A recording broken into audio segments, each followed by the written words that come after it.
It's called The Passion of the Christ. Yeah. Because it's the suffering of Christ. Yeah, that's and good. And that's what it highlights. And that's what one of the things we went over these past couple weeks was we don't have a passion for every little thing we do, right? We don't love to notate where the people are at in the process in our CRM. We don't love to sign paperwork. We don't love to go to an inspection. But that's what makes it all worth it when it closes. But what you do is you have passion for your vision. Right. Yeah. Your vision. That's one of the things that I've been trying to get with you guys about is having a really clear vision that you're really passionate about, that you could see clearly in your mind. Because if you can have passion for that vision, then you can bring that passion into all the little things that we do that may be mundane or seem small or seem tedious. Yeah, 100%. Well, I mean, to my point, if that's all you're doing one day is putting things in your CRM and you're sitting there all day thinking like, this sucks, but I have to do it, and then all of a sudden you close a deal 2 months later just out of that, you're like, okay, I suffered to get here. This is what I was doing that for. Actually, I showed Devin this the other day. I haven't showed you. I might as well just show you on camera because this is the first time I've gotten one of these. This business is hilarious, isn't it? It's like it's highs and it's lows. It's from my candy pop-by boxes I did on Halloween. Hello, my name is Bleep.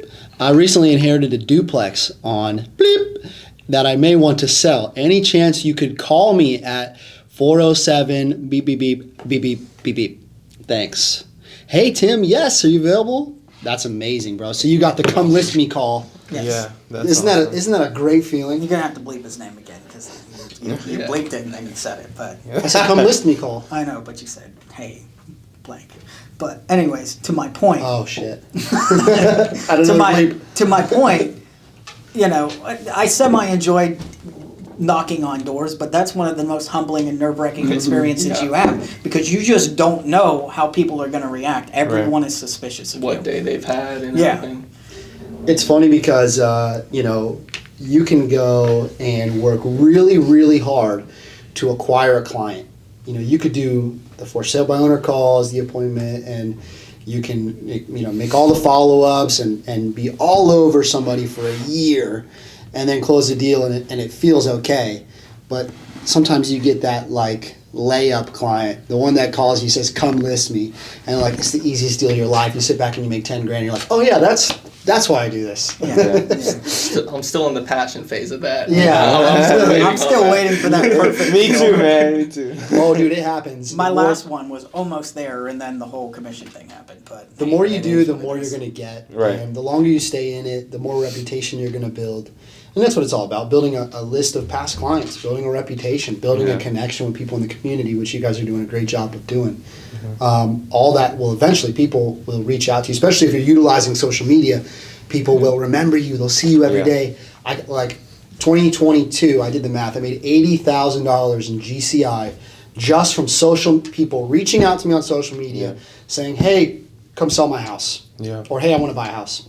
$80,000 from social media. And I didn't even really have a plan at that time.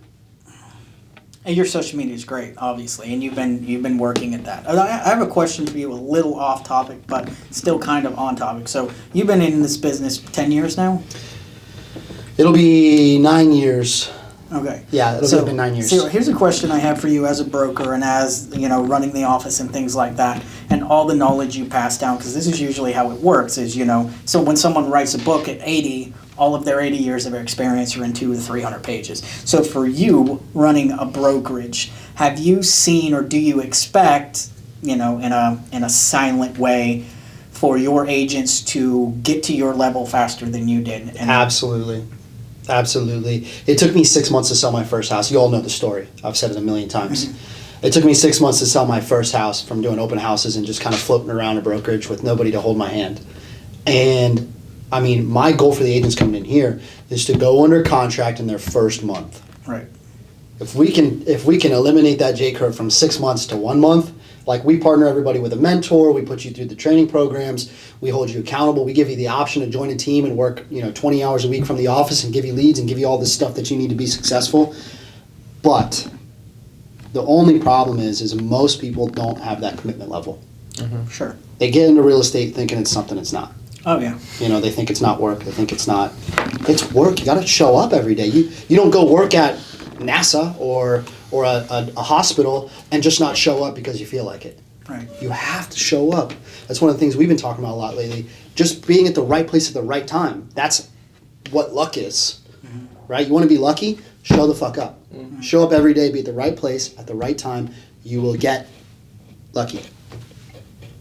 But that's a whole different story. I mean, at the end of the day, I absolutely see everybody just having their own team, and so everybody wants something different. Like, what do you want? Me? Yeah, do you want your own team one day? Yeah. What do you want? Yeah, maybe. You want your own team? What do you want? I think the thought is nice. See, we all have different things, right? Like, I want a 100,000 person brokerage. He wants a team. You want maybe a small team. I don't know. Maybe you want just a couple of I want to own employees. a lot of properties. Right, we all have different goals in real estate. That's the other beautiful thing about real estate too, is there's so many ways to make money. There's a lot of avenues. I was talking about that today with Cleo because everybody's scared of the whole NAR lawsuit thing.